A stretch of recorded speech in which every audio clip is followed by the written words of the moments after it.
22 anos de idade, a menina tem 18 milhões de reais na conta, é uma artista famosíssima e até hoje tem que pedir mesada para os pais e pedir Pix para pagar uma água de coco R$10 na praia. Será que os pais dela são tóxicos narcisistas ou será que eles estão preocupados com o futuro dela? Vamos analisar o caso de Larissa Manoela. Me acompanhe.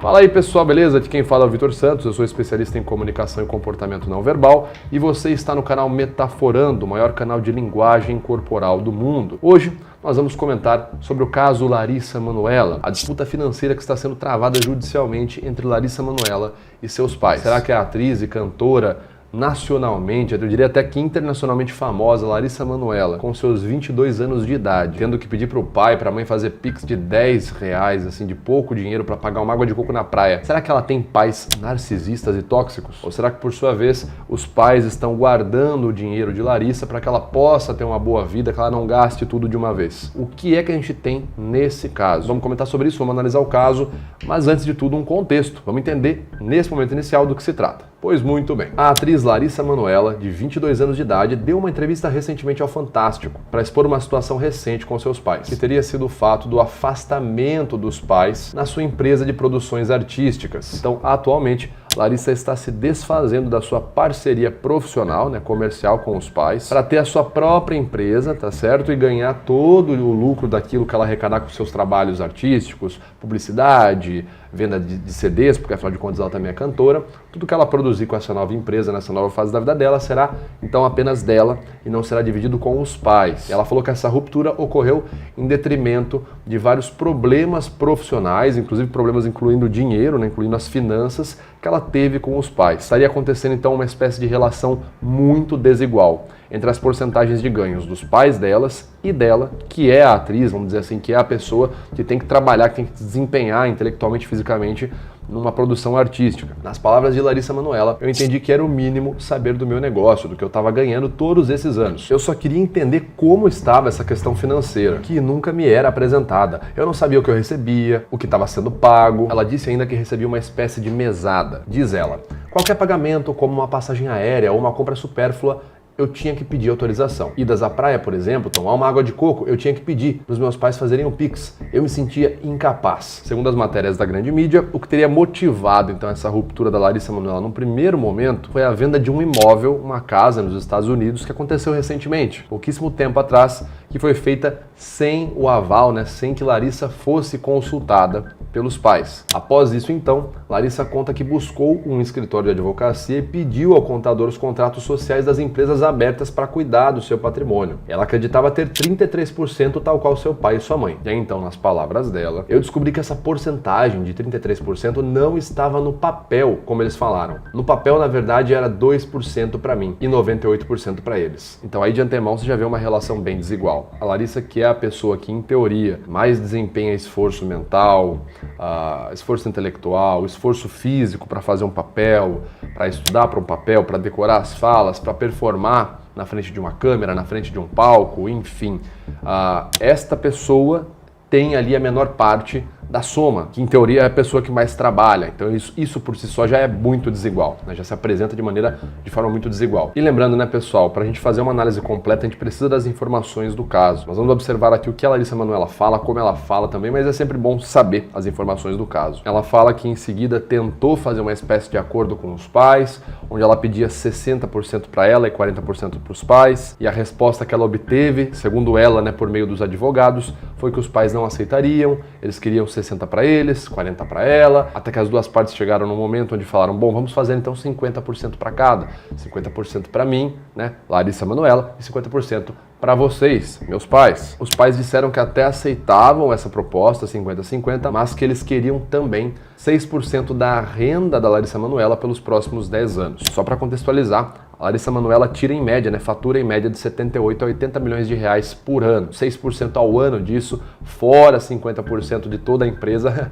é bastante coisa. Nesse momento, então, a Larissa começa a ficar mais emocionada, ela começa a falar sobre a situação e conta algo ali que foi uma decisão dela, que é possível de entender como uma decisão feita por amor, uma decisão emocionada, uma decisão que simbolizaria ou melhor dizendo, sinalizaria o amor dela de filha para com os pais. Ela fala sobre ter decidido abrir mão de cerca de 18 milhões de reais, que é o que ela já tinha conquistado até então, para que isso ficasse com os pais e ela, nessa nova fase, nesse novo momento, construísse tudo a partir do zero. Ela diz o seguinte: minha decisão de abrir mão de todo o negócio é que eu tenho plena certeza de que o meu caminho vai me trazer grandes conquistas. Não vou entrar na justiça, não é a minha vontade. Essa é a minha escolha para dar o conforto necessário para os meus pais. Esse momento é o mais difícil da minha vida. Eles não vão deixar de ser meus pais, não vou deixar de amá-los. Tenho esperança de, no futuro, a gente poder ter uma relação que é delicada, mas que é a nossa história. E é importante também dizer o seguinte: nesse momento aqui, a Larissa Manoela começa a chorar. E você poderia dizer, poxa, ela é uma atriz, né? Ela tá ali fazendo uma expressão de tristeza falsa, provavelmente ela pode estar fazendo. O grande porém é que a gente consegue ver sim, a gente consegue ver algumas contrações no músculo mentalis aqui, né? Músculo da pele do queixo e no depressor do canto dos lábios, que são unidades de ação associadas à emoção de tristeza. E um outro ponto, ela demonstra na reportagem esse pico de contrações na região inferior do rosto, de contrações associadas à tristeza, apenas nesse momento que vai falar do amor dos pais. É nesse momento da matéria que a gente tem o ápice de contrações faciais de tristeza na Larissa Manoela. Lembra, a gente tem que avaliar a possibilidade de coerência entre o que a pessoa demonstra e o que ela está dizendo. E se nesse momento ela está dizendo que está triste, que está magoada, que é o momento mais difícil, falando sobre uma ruptura que ela está tendo com os pais, né? Que ela está se afastando, e nós estamos vendo expressões de tristeza justamente nesse momento, parece haver sim uma grande coerência entre o que a face mostra e entre o que ela está dizendo, e não de que ela está apenas atuando uma expressãozinha de tristeza. Isso realmente não parece. E a situação terminou dessa forma. Os pais da Larissa Manoela emitiram uma nota por meio do seu advogado. Segundo a resposta do advogado, teria sido a seguinte: Silvana e Gilberto alegam que a filha falta com a verdade quando afirma não saber qual o percentual dela na empresa da Lari Produções e Eventos, de qual é sócia. Segundo eles, Larissa teria assinado um contrato claro que apontava o percentual de 2% quando já era maior de idade. Ainda segundo eles, o percentual de 33% é o que ela tem em outra empresa, a Holding e Participações, na qual estão registrados os bens de maior valor da família. Além disso, ela tem também um percentual de 100% na empresa Conteúdo Artístico, reforça a nota. E ainda segundo os pais ali de Larissa, por meio da nota de seu advogado, quando ela diz que precisava pedir autorização, precisava pedir um Pix para pagar uma coisa ou outra, que ela precisava pedir autorização para as coisas que ela ia comprar. Segundo os pais, isso também seria mentira. Segundo o casal, essa informação não é verdadeira. Primeiro, porque todas as contas e despesas, sem exceção, eram pagas pelos pais. E segundo, porque sempre teve e utilizou seus cartões de crédito Black e similares, com os quais sempre pôde comprar tudo o que desejou. Grandes pesquisadores sobre o comportamento narcisístico vão te falar que geralmente narcisistas são controladores e te colocam em situações extremamente humilhantes. E muitas vezes isso ocorre por uma grande inveja, né? O narcisista gostaria de ser o destaque, ele não tem esse destaque, ele vai lá e coloca algo, né? Faz uma atitude para que o alvo, né? A sua vítima, sinta aquela perseguição e sofra aquela inveja que o narcisista está sentindo. E os narcisistas frequentemente vão fazer algo para que isso fique claro, para que a vítima perceba o quanto que ela precisa do narcisista. Eles criam quase que uma relação como se a vítima dependesse do Drácula, sabe? O Drácula tá lá sugando seu sangue e ele coloca você para depender dele, você para voltar para ele chupar teu sangue de novo. Isso poderia ser visto como, por exemplo, uma relação desigual. Uma pessoa vai lá e entra num relacionamento com você e fala: não, a gente vai entrar nessa empresa, nesse relacionamento, mas eu ganho muito mais do que você. Por quê? Porque e aí vai colocar várias inscrições na qual parece que você depende 100% de mim. Isso pode acontecer da forma, né, como está sendo descrito aqui no caso da Larissa Manoela, naquela porcentagem dos 2%, se isso for verdade mesmo. Agora, existem outros comportamentos que os narcisistas fazem que você precisa ficar atento. E para identificar comportamentos narcisistas, egoístas, até mesmo situações de traição, você precisa estar atento ao que a pessoa fala e como ela se comporta no dia a dia dela. E é isso que eu ensino na minha formação ALC, uma formação com mais de 37 mil alunos pelo mundo, onde eu já ajudei as pessoas a entender melhor os relacionamentos que elas estavam, a analisar melhor o comportamento das pessoas e a confiar nas pessoas corretas. Não sair gastando tempo, perdendo tempo com gente que não presta. Portanto, se você quer ter essa formação, quer melhorar a sua análise das pessoas ao seu redor, vai lá na página do ALC, se informe sobre as condições e se inscreva hoje mesmo, clicando no primeiro link aqui na descrição do vídeo. Seja um aluno ALC, tá certo? Vamos continuar aqui. Então nós temos aí uma situação que se desenrola de forma bem difícil, bem complicada, bem complexa. Falar sobre a família de uma pessoa, sobre o que passa dentro daquela família é algo muito complexo, estando de fora. E também lembrando que o Fantástico ali, a matéria do Fantástico, passa boa parte do tempo contando apenas o lado da Larissa. E no final ali, um trecho ou outro dedica um espaço para falar dos pais. E a pergunta que se levantou na internet foi: será que os pais dela são narcisistas? O narcisismo não necessariamente tem a ver diretamente com o transtorno de personalidade narcisista. Claro que este transtorno existe, mas quando alguém fala que fulano é narcisista, no linguajar comum, né, no popular do dia a dia, geralmente a gente está dizendo que uma pessoa tem comportamentos egoístas ou comportamentos egocêntricos. Fulano foi narcisista, quer dizer que ele só se preocupou com ele, que ele age de forma a magoar os outros, contanto que isso vá trazer algum proveito para ele, algum bem para ele. Isso é ser uma pessoa narcisista, não necessariamente ter um transtorno de personalidade narcisista. Tá certo? E pelos poucos trechos que foram separados nessa matéria, mostrados pela Larissa, você pode chegar a uma primeira conclusão, falando apenas dos pais dela, de que não parece haver um grande relacionamento, um grande amor de pais com filhos, se você se basear apenas pelo que a matéria Fantástico está mostrando, tá certo? Porque a gente cai na análise das ações. Se sua filha tá lá se desenrolando, fazendo cursos de teatro, lendo, decorando textos, apresentando peças, apresentando filmes, atuando, gravando música, CD, disco, fazendo dieta, academia, para ficar sempre com uma forma física, blá blá blá, e você vai lá e coloca 2% para ela apenas de participação. Isso não parece se preocupar muito com o esforço, não parece estar ali recompensando por completo o esforço da filha, tá certo? E geralmente a gente tem o contrário, né? Os pais geralmente tendem a se preocupar mais com os filhos do que consigo mesmos. Não à toa é muito comum que um pai ele acabe deixando de comprar algo que ele quer, que ele gostaria de comprar, para que o filho possa, por exemplo, comprar um material novo para a escola, possa comprar um tênis novo, possa comprar alguma coisa nova,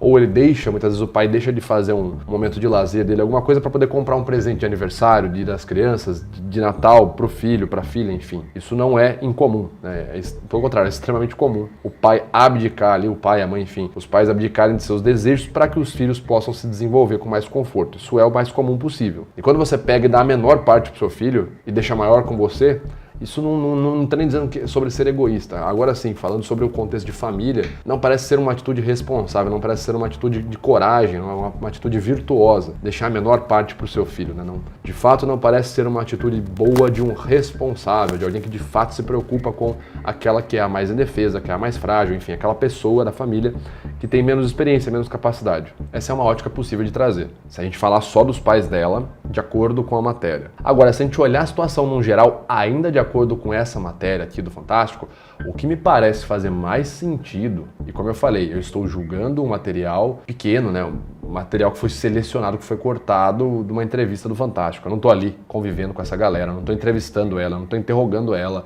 nem os pais dela. Mas uma conclusão que me parece mais assertiva com base nessa matéria do Fantástico é que não apenas os pais, eu não vou rotular como narcisista, mas não que os pais apenas tenham um relacionamento negativo para com a filha, mas que todo mundo ali parece ter um relacionamento frio, num geral, sabe? Mãe, pai e filha, parece que é um relacionamento muito estranho, um relacionamento frio, um relacionamento não caloroso, um relacionamento corporativo, porque toda a situação, quando eles estão dizendo, parece que eles estão tratando apenas de uma cisão, de uma ruptura comercial. Imagine só, você se afasta do seu pai, da sua mãe, do seu irmão, da sua irmã, e você vai explicar, não, mas é uma questão financeira, isso não faz o menor sentido. Você colocar o dinheiro acima da família não faz o menor sentido, isso inclusive é um dos ecos, é um dos problemas do materialismo da nossa época, do materialismo vigente, do conceito de que os bens materiais importam acima de qualquer coisa, de que a minha relação familiar está abaixo, o meu respeito, o meu amor, a minha fraternidade está abaixo do quanto eu priorizo aquele dinheiro que eu tenho. Isso é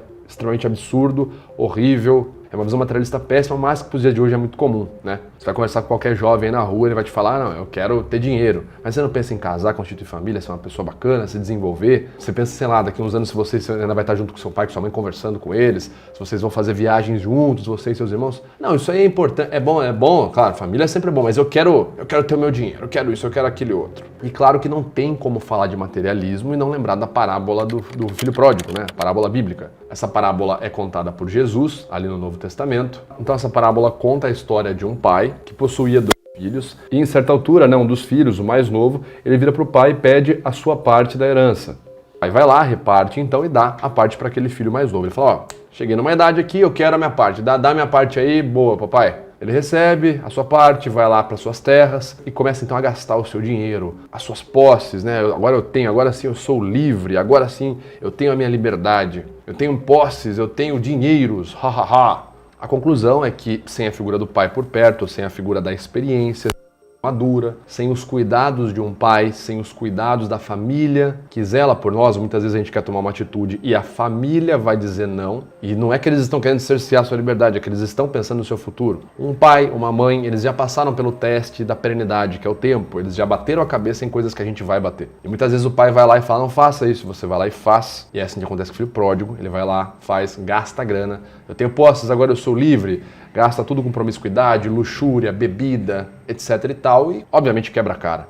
Perde todas as suas posses, perde seu dinheiro, passa a viver como um mendigo. Muito tempo depois, então, ele volta e é aceito pelos seus pais ali, pelo seu pai de volta. Essa é uma parábola que fala principalmente sobre o ímpeto dos jovens, né, muitas vezes, sobre você querer acabar com o relacionamento de fraternidade, sobre você querer acabar com a ideia de eu preciso depender de alguém. Essa é uma parábola que vai falar muito sobre isso. E você querer fazer tudo de imediatismo sem pensar no amanhã, ou pensando apenas no seu futuro de maneira egoísta. Inclusive, uma grande curiosidade aqui, quando a gente faz a oração do Pai Nosso que estais nos céus, enfim, a oração ensinada por Jesus, em dado momento a gente fala, o pão nosso de cada dia nos dai hoje. Essa palavra em latim é muito curioso, porque a expressão é panem nostrum quotidianum, ou seja, é o pão cotidiano, é o pão daquele dia. Até por isso que quem é cristão tem que rezar todos os dias, especificamente um Pai Nosso. Como se você estivesse voltando para Deus todos os dias e pedindo, olha, o pão cotidiano, aquele que eu preciso, panem nostrum quotidianum, dai-me hoje também. Aí você volta amanhã e fala, também dai-me hoje. Aí você volta no outro dia e fala, Deus, dai-me hoje novamente. É a mesma coisa que o filho pródigo, né? Antes do filho sair de casa, de pedir a parte dele, todo dia ele precisava ir pro pai e falava, pai, me dá de comer? O pai, com muito amor e muito carinho, dava. Pai, me dá de comer? No outro dia ele pedia. O pai ia lá e dava de novo. No outro dia, a mesma coisa. Então o que isso aqui tá dizendo pra gente? Que você vai ser dependente de alguém sempre. Ah, não, mas se eu sair de casa, aí eu não sou dependente de mais nada. Se eu vou lá,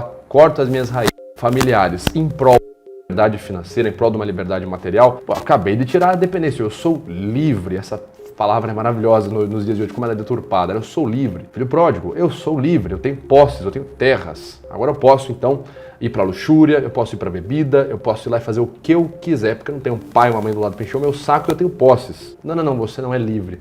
Você acabou de tirar aqui os grilhões de uma coisa e colocou na outra. Só que dessa vez você colocou em algo muito baixo, muito pior, muito mudando. Você foi lá e falou, não, eu quero que... O que eu quero que controle minha vida? Eu não quero que seja meu pai carinhoso, preocupado. Eu quero que seja o pecado, eu quero que seja o quê? A luxúria, eu quero que seja a bebida, eu quero que seja tudo aquilo que é de ruim, aquilo que não vai fazer eu evoluir. Então, na verdade, você vira escravo de comportamentos baixos, tá certo? Escravo de comportamentos como, por exemplo, a bebida desregrada, a vida sexual desregrada e por aí vai. Deixando bem claro aqui, eu não estou dizendo que esse é o caso da família da Larissa Manoela, tá? Eu não conheço ela, eu não sei o que ela quer com a vida, ela me parece ser muito bem estruturada, ela falou que ia ter um futuro com o noivo, vai casar, enfim. É uma menina nova, muito sucesso, aparentemente vai produzir muita coisa do trabalho dela, vai ter muito destaque ainda, com toda certeza, tá? Não tô dizendo isso. O ponto que eu estou alertando é, muitas vezes nós vemos uma situação sendo feita, né, uma prática que acontece com alguma figura de celebridade famosa, a gente acha que aquilo é o caminho. Muitas vezes a mídia se apropria de uma situação que ocorre para vender um caminho para você. Olha, faça como a fulana, a famosa.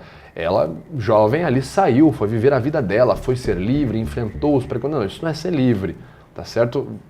Na sua cabeça que você sempre vai depender de alguém. Tá? Ah, eu sou livre, independente, tá? Você, ainda assim, você vai depender de alguém. Não, eu sou livre, independente, eu não sou casado, tal. Mas você vai depender de comportamentos virtuosos na empresa que você trabalha, no dia a dia onde você vive, na comunidade que você vive, você vai acabar tendo comportamentos que, se você não for responsável, vão prejudicar as pessoas que moram em volta de você, etc. Você sempre vai ter uma relação de dependência com as pessoas. E falando aqui de forma transcendental, para quem é cristão, você sempre vai ter uma dependência com aquele que nos criou, tá certo? Com Deus. Cuidado com essas informações que a mídia tenta vender para vocês. Olha, a liberdade é sair chutando tudo, não coloque pai nem mãe à frente do dinheiro. O dinheiro é aquilo que vai te dar o poder, que vai te dar a liberdade. Isso não só é mentira, né? Porque se fosse o caso, nós não veríamos aí tantas clínicas de reabilitação multimilionárias que só atendem ali multibilionários. Afinal de contas, o cara tem uma grana, porque é que ele tá com um problema na cabeça ainda. O que será que ocorre aí, não é? Então, tanto não é verdade, como nem de longe o caminho. Lembre-se que a família é a estrutura que mais permanece, aquela estrutura que vence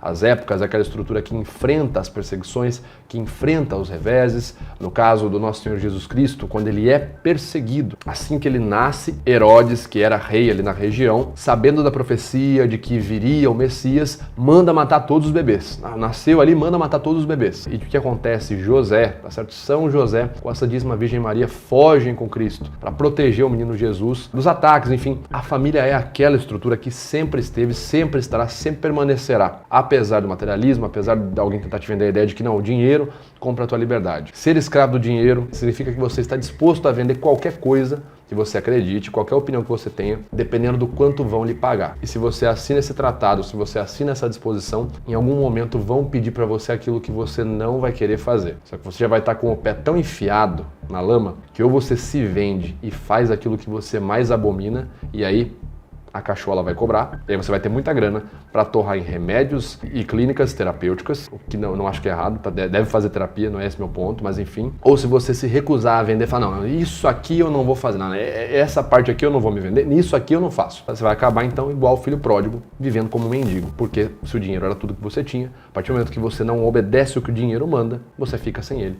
E aí você não tem a base, que é a família, tá certo? Portanto, cuidado com a forma que a mídia vende a história, cuidado para não sair comprando aí gato por lebre, como dizem. Sempre muito cuidado, sempre leia nas entrelinhas. Sobre os pais da Larissa Manoela, não dá para afirmar se eles são narcisistas. Como eu já disse aqui, eu comentei durante a situação, tem situações que são bem desiguais, tem situações ali onde você parece ter um comportamento bem ruim mesmo, uma relação de pai com a filha, mas no geral me parece que a relação da família inteira é muito fria. Me parece que a relação da família inteira não é uma ruptura de família, mas sim uma ruptura profissional, como se fossem apenas sócios de uma empresa e não pessoas que nasceram, viveram, choraram juntos. Você viu, eu tenho uma filha, eu vejo minha filha crescer todos os dias, não entra na minha cabeça uma ideia de eu, tipo assim, um momento da minha vida eu vou falar, tá, eu vou brigar com essa criança que eu vi nascer, que eu vi crescer, que eu ajudei a andar, a dar os primeiros passos, peguei no colo, e um dia eu vou falar pra ela, ó, se vira, se você não me der dinheiro, isso não entra na minha cabeça, enfim. Mas esse é um ponto, essa é a minha opinião, e eu quero saber de você. O que é que você acha, se você concorda, discorda de tudo que eu falei aqui, qual é a sua leitura do caso Larissa Manoela? Deixe aqui nos comentários, tá certo? Coloque quais outras situações você quer ver sendo comentadas por aqui e não se esqueça de curtir e compartilhar esse vídeo, principalmente de se inscrever no canal caso ainda não seja inscrito, ok? Um abraço então, até a próxima, valeu!